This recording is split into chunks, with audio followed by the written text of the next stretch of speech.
Semoga Allah selalu membimbingmu, dan biarlah angin menuntun langkahmu.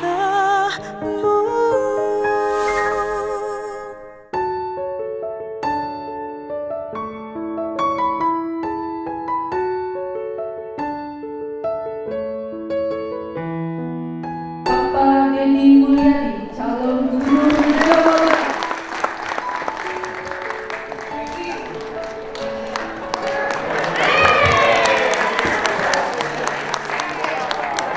Selamat datang kepada Bapak Erwan Setiawan, calon wakil gubernur Jawa Barat.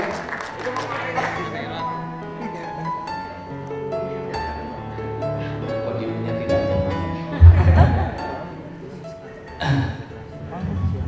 Yang pertama, bahwa saat ini bagi saya ini adalah era politik yang paling murah dalam sepanjang sejarah berpolitik saya.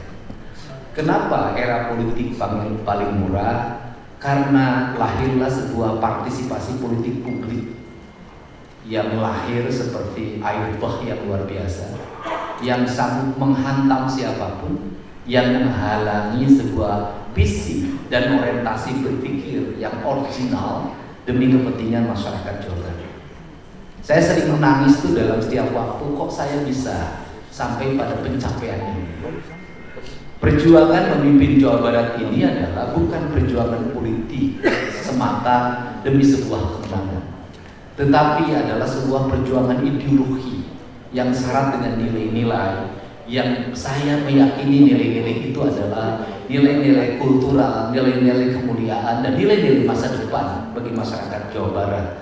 Masyarakat Sunda yang ada 4 kategori kebudayaan, saya menyebutnya masyarakat Sunda Kulon, masyarakat Priangan, masyarakat Sunda Cirebonan, dan kemudian masyarakat Sunda Betawi. Dan saya rumuskan itu dalam papat kalimat tunggal, dan lahirlah angka 4 sebagai angka penyempurnaan. Kalau saya ingin berpolitik pragmatis, dari dulu sudah selesai. Saya tidak mesti harus berhadapan dengan arus besar, dengan tuduhan-tuduhan yang bersifat sentimen agama. Apa susahnya bagi saya setiap hari pakai peci, pakai baju koko, walaupun bajunya buatan Cina,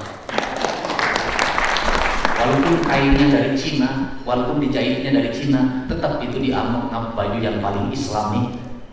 Ini kan orientasi berpikir politik yang segera dibenahi. Banyak politisi yang hanya ingin menang, tetapi cara menangnya mempragmatiskan seluruh tindakan. Tapi bagi saya seorang politisi ideolog bukan hanya persoalan menang, tapi merubah cara berpikir politik publik yang kuat itu. Saya ingin menang dipilih orang-orang yang punya kesadaran. Nah, apa sih sebenarnya yang terjadi dalam diri kita ini? Yang terjadi adalah saya ingin meyakinkan pada publik Nusantara, pada publik Indonesia, bahwa orang Sunda itu memiliki leluhur cerdas, memiliki leluhur yang adiluhung, memiliki leluhur yang mulia, dan orang Sunda itu memiliki tanah yang mulia. Kenapa? Ini gedung, saya tanya, ini dibangun tahun berapa, Pak Is? Kata Pak Is, tahun 1920.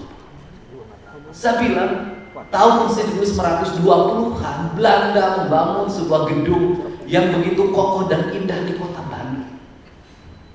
Dari mana Belanda dapat duit? Dari perkebunan teh, dari perkebunan karet, dari perkebunan kina. Belanda mampu membangun gedung yang indah di kota Bandung pada bukan zamannya, hanya dari hasil perkebunan teh, karet, kina. Kenapa Belanda berhasil membangun itu dan mengumpulkan uang itu padahal dia adalah seorang penjajah? Seluruh hamparan tanah itu dia buat dalam landscape yang indah. Ini untuk kebun karet, ini untuk kebun teh, ini untuk kina.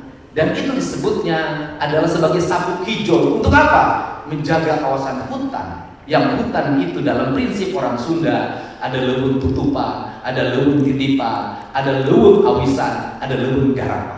Ada keempatnya.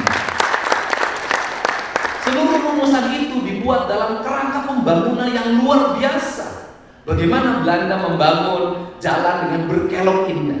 Bagaimana Belanda menata perkebunan ente dalam kelok jalan yang indah. Dari mulai Subang Teater, ala Puncak, ala Ciwidey yang hari ini kita menikmati menjadi bagian kepariwisataan kita. Tetapi apa yang ada dalam diri kita sebagai yang menyalakan pembangunan?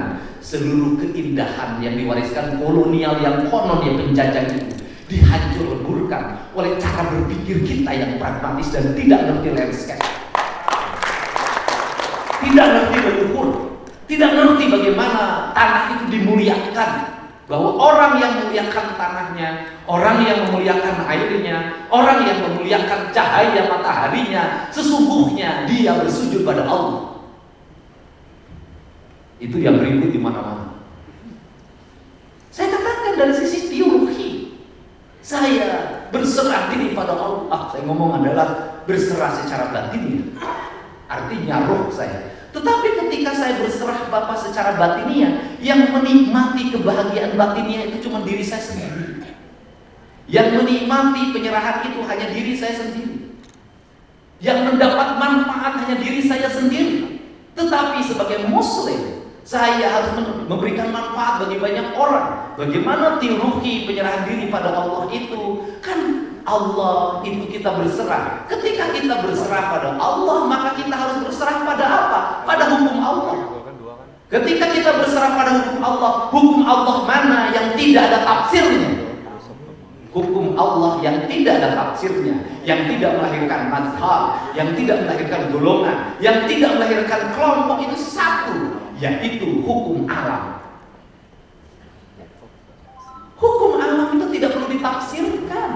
Air turun dari dataran tinggi ke dataran rendah.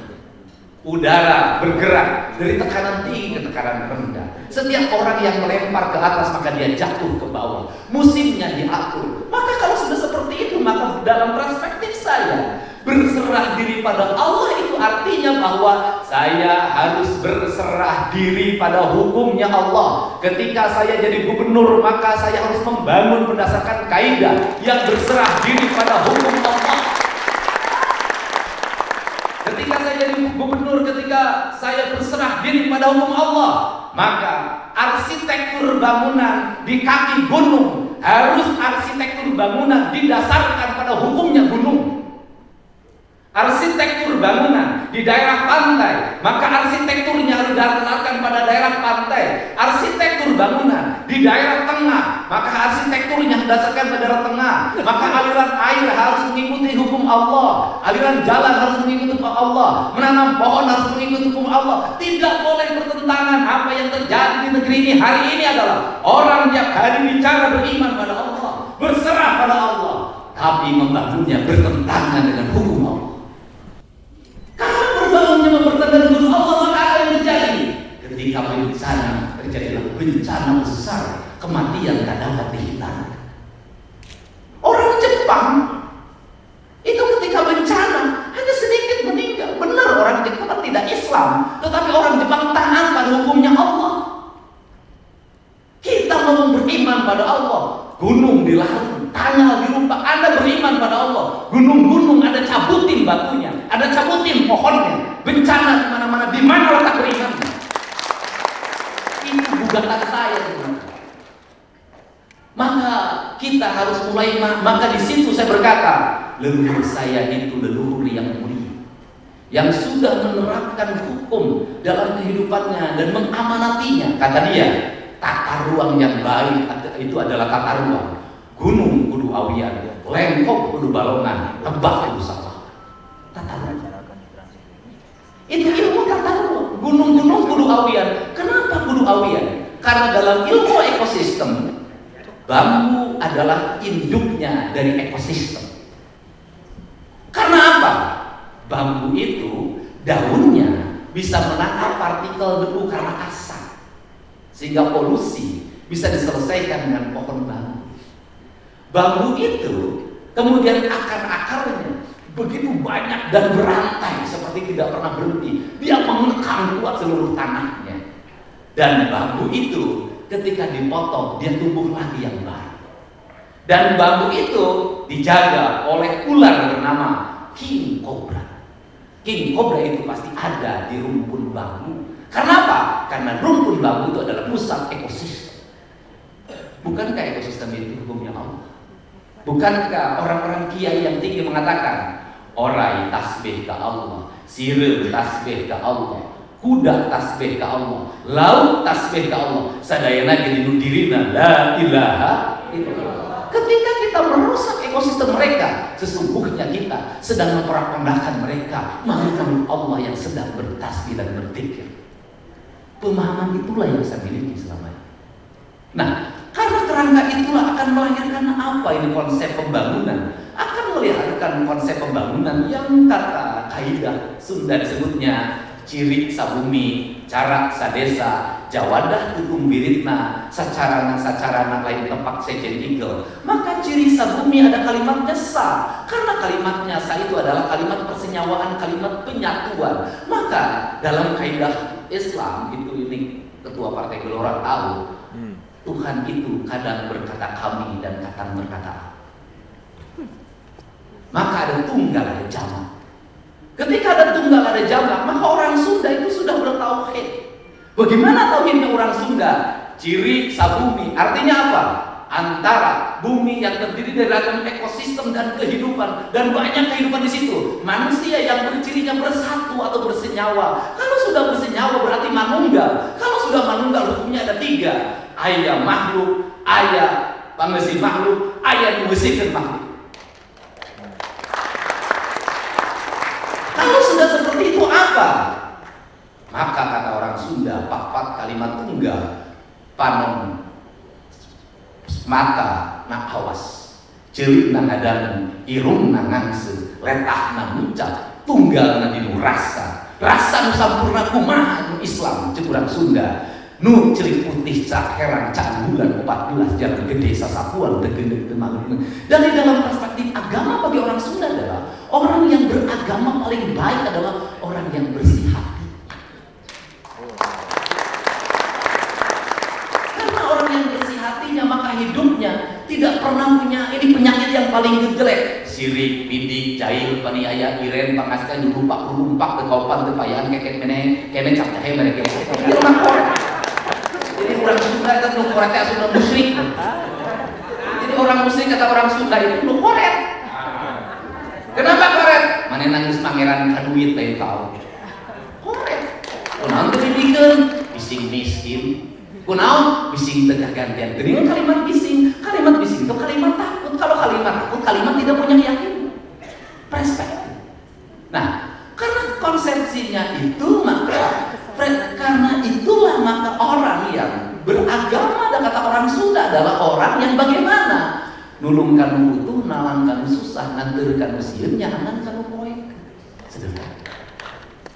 Nah, untuk itu saya punya ukuran. Bagaimana ukurannya? Siapakah orang yang dalam riset itu yang hidupnya tentrem ayem? Ternyata berdasarkan riset, orang yang hidupnya tentrem ayem tidak ada kejahatan, orangnya cager-bager bener pinter singer, raksa duduk saigel sabubut sampean, malah didapat di kampung-kampung adat yang tidak mendeklar diri sebagai orang yang paling beragama. Sandangna cukup, panganan cukup, jelema teu parasea, tentrem ayem, nulung kanu butuh, nalang kanu susah. Nah, kalau seperti itu studi tentang pembangunan sudah kemana? Geus teu kudu ka luar negeri moal aya sedianya. Ya sudah aja studinya di kampung ada. Di tempat bapak sok aya nu maling, teu aya. Di tempat bapak aya nu kalaparan, teu aya. Di tempat bapak aya nu pasea, teu aya. Di tempat bapak aya nu sing diomongkeun, teu aya. Nya lamun teu aya diajar kunaon jadi teu aya. Pasti dijelaskeun. Nu penting mah pamimpinna adil ka rakyatna, ulah ngaluin bates, ulah leuwih teuing. Dahulu mah geus aya ukuranana. Nu potong mantong disambung, nu panjang mantong diteuteup. Sederhana. Ini kan perspektif. Apakah perspektif ini adalah negara terbelakang? Tidak. Inilah yang disebut dengan pembangunan yang berkelanjutan yang orang barat menyebutnya go green. Ekonomi hijau. Jadi ekonomi hijau dulu diributkan nanti ekonomi bisa ekonomi karbon aing ya.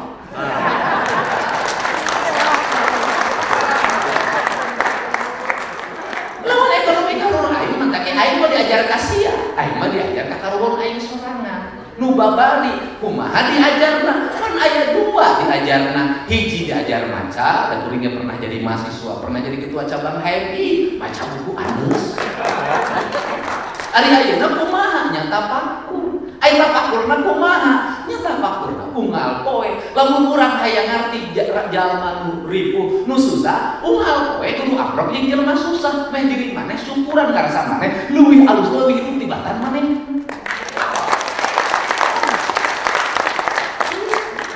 Dadakan 5 tahunan jadi banter teu aing. Kalau lagi gitu tanya ka.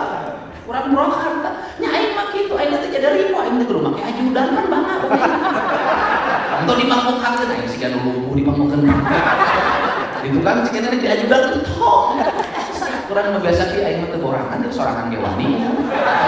Nah, ieu kudu dibenerkeun kepemimpinan Sunda teh, kepemimpinan Siliwangi teh. Ai pemimpinan Siliwangi teh kepemimpinan Nyiliwangi. Ai kepemimpinan Nyiliwangi pemimpinan nu ngahiji jeung geleduk batuna kecebur cairna gelebuk anginna seah sagarana didinya kan eta perspektifna. Nah kemudian ketika saya ditanya apa yang mesti dilakukan di Jawa Barat, jelas saya sudah punya ide original. Bagaimana Jabar itu apa sih problemnya? Jabar itu satu, problemnya adalah sumber daya manusia. Problem sumber daya manusia apa di Jawa Barat? Jangan selalu beranggapan pembangunan yang dulu berhasil harus disempurnakan. Kenapa? Indeksnya masih rendah, angka lamanya sekolah rendah di Jawa Barat. Nah, kalau seperti itu berarti satu, pendidikan yang harus diperbarui. Bagaimana pendidikan? Ada dua yang harus diperbarui. Pertama adalah infrastruktur pendidikannya, sekolahnya, gurunya, kurikulumnya yang harus terbangun di seluruh daerah Jawa Barat, mulai SD, SMP, dan SMA dan SMK itu harus merata sehingga tidak ada lagi orang rebutan masuk kelas. Kenapa? Karena ruang kelas, guru kelas, meja kelas, sistem di kelas tanggung jawab negara. Maka Anda bisa dilihat apakah ini cerita? Tidak. Cek ketika saya jadi bupati. Ketika saya jadi bupati tidak ada toleransi anak lulusan SD tidak masuk SMP. Saya berimajinasi, Pak. Sekolah yang jauh, saya bikin SD 9 tahun. Saya pernah bangun satu sekolah untuk hanya 5 orang murid di daerah terpencil. Sekolah dibangun hanya untuk melayani 5 orang murid. Ketika ditanya, kan Dede ngapain bangun sekolah hanya untuk 5 orang murid? Negara bertanggung jawab terhadap 5 orang murid itu. Dalam semalam ketika saya ditanya, yang dari SMP, SD masuk ke SMP, ini ketampung tidak? Pak, masih kurang 1.200 orang. Berarti bagi berapa orang? 30 Pak. Berapa kelas kurang? 40 kelas Pak. Malam itu saya bikin 4 SMP. Saya bikin SK 4 SMP. Sekolahnya di mana? Tuh, yayasan-yayasan yang kosong pakai kita kontrak sama pemerintah. Duitnya di mana? Pakai duit aing.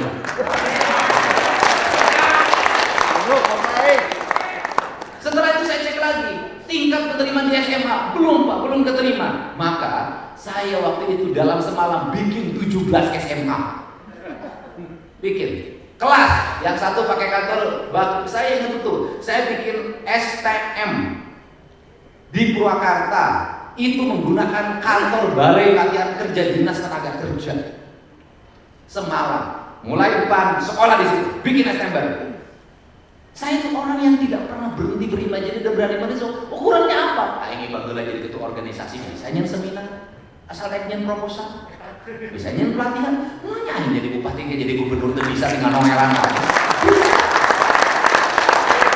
Dan ketika penyerahan kewenangan SMA dan SMK dari pemerintah kabupaten ke provinsi itu Purwakarta paling banyak, padahal penduduknya sedikit. Nah, ini pertama. Yang kedua adalah harus bisa baca masa depan, link and match. Bagaimana link and match? Saya sudah rumuskan, saya mau bikin SMK Jawa Barat Istimewa. Bagaimana? Saya mau bikin sekolah, kenapa? Lingkungan rumah itu sudah buruk di Jawa Barat. Ogohan, ayam pemotoran, HHP-an, bobogohan, rene. Itu yang terjadi kok. Ngapain ditutup-tutupin? Bagaimana membentuk manusia, engineer berkarakter itu nggak bisa begitu. Pak Prabowo berhasil dengan Taruna Nusantara. Pak Prabowo bikin Unhan. Bapak lulusan akademi militer. Kenapa Bapak berhasil dipindahkan Jengkolot? Nek, anak jenderal lawan gebuk. Saya nanti mau bikin itu. Saya bikin 10 SMK unggulan dengan daya tampung 1000 orang. Dan semuanya tinggal di asrama. Kenapa saya lakukan itu? Kalau Pak sumber daya sama kelas menengah, orang-orang punya duit, boarding school Pak. Jutaan Pak, itu anak kelas menengah Pak. Orang miskin mau sekolah di mana Pak? Kalau sistemnya begini, di rumahnya udah buruk sistemnya. LPG, mayat nganjuk, motor nganjuk. Sistem di keluarga kita sudah buruk untuk membentuk karakter manusia. Lingkungan kampung sudah buruk untuk membentuk karakter manusia. Kenapa? Ekosistemnya sudah rusak. Siapa yang rusak? Kebijakan Pak. Dulu di kampung malah suruh diganti ke LPG Pak, anak-anak nganggur. Sawah nggak ada lagi domba hari ini Pak, tapi daging begini Pak, impor terus-terusan. Maka saya nanti nggak bisa. Saya akan rekrut dalam setiap tahun 10.000 orang anak Jawa Barat di berbagai daerah yang punya IQ tinggi. Saya akan didik mereka dari mulai cara tidur, cara bangun, cara makan, cara pakai kaos kaki, cara pakai sepatu, cara ngikat sepatu, cara pakai das kemeja, cara pakai dasi, cara pakai sabuk, cara jalan, cara berucap, cara sikap, apapun harus dibentuk dengan baik. Baru kita akan menjadi generasi unggul ke depan. Kenapa tegas begini? Ini eranya pemimpin berani mengambil resiko. Mau populer saya menjadi terbiasa, tidak populer saya terbiasa, dihujat saya terbiasa. Kalau ngomong ngambil resiko, mobil saya pernah rusak dikejar oleh 50 orang bawa pedang di Garut, saya ngalamin. Kenapa? Karena itu bagian proses saya menuju puncak ini.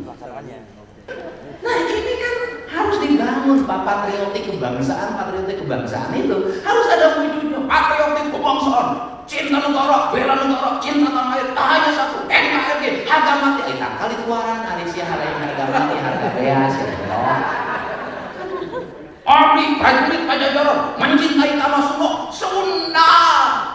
Aisyirah cai usia di Aruga. Di mana Sunda? Nggak bisa. Harus ini. Nah perspektif ini nanti lahirlah saya juga akan membangun infrastruktur yang terintegrasi. Bagi saya nggak usah lama-lama deh. 2 tahun jalan di Jawa Barat nggak ada lagi yang bolong target saya. Bagaimana caranya? Dan saya makin panggil Pak Bupati. Anggaran seberapa mana? Saya provinsi gitu. Apa kekurangan Anda? So, kita bagi 2. Infrastruktur jalan itu berapa persen lagi? Kok kemampuan anggarannya Anda sampai mana? Karena Anda evaluasi gubernur. Nah, kemudian Anda kemampuannya begini. Mungkin di provinsi ya, sok dijikan. Jadi selesaikan per tahun, per item. Tahun pertama seluruh jalan selesai. Tahun kedua SD selesai, SMP selesai, SMK selesai. Begitu irigasi selesai. Per tahun ada peningkatan pembangunan tembak etawai, sosialisasi, fasilitasi, sosialisasi, fasilitasi. Allah duit deh. Kenapa? Saya dulu mengelola APBD Purwakarta kecil, bisa membangun jalan terintegrasi. Saya bisa bangun SD yang di kelasnya ada toiletnya. Saya bisa bangun SMP, saya bisa bangun SMK, saya bisa membuat Taman Sri Baduga Maharaja sebagai simbol nilai penghormatan pada leluhur dengan Taman Air Mancur. Namanya jadi naik ke atas. Bisa.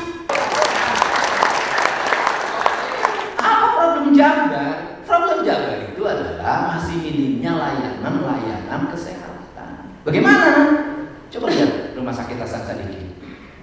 Puluhan ribu orang setiap hari ngantri ke Hasan Sadikin. Se-Jawa Barat. Mereka yang BPJS-nya kelas 3, alam nek dioperasi burut ngantri. Atau mulutnya gede.